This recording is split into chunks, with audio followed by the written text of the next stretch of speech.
class, salary earners, pensioners, and senior citizens need certainty in their minds at the beginning of the year about their taxes. Therefore, proposals, particularly relating to such class of persons, should not wait. Hence, while for the present, the existing rates of income tax will continue for FY 19-20 also, I propose the following changes. Individual taxpayers having taxable annual income up to rupees 5 lakhs will get full tax rebate.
Therefore will not be required to pay any tax.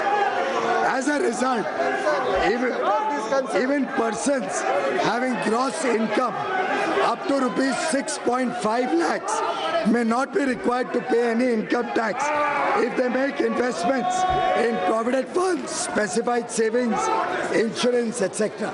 6.5 lakh तक जब आप ये investment करते हो तो 6.5 लाख तक भी कोई टैक्स नहीं आएगा अगर आप इन्वेस्टमेंट करते हो स्पेसिफाइड सेविंग्स में.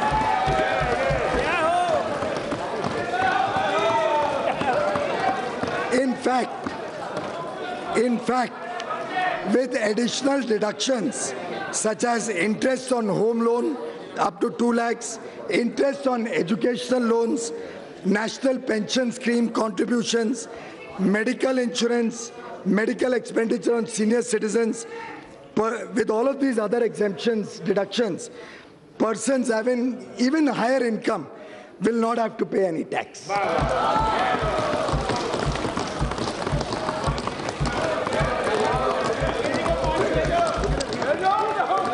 This will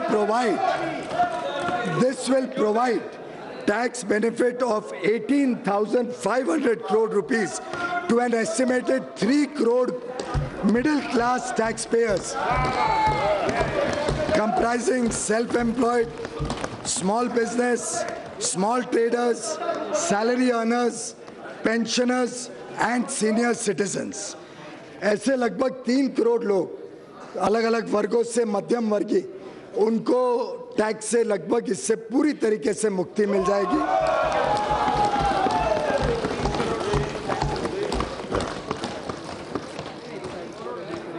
For salaried persons, standard deduction is being raised from the current 40,000 to rupees 50,000. This will provide additional tax benefit of rupees 4,700 crore to more than 3 crore salary earners and pensioners.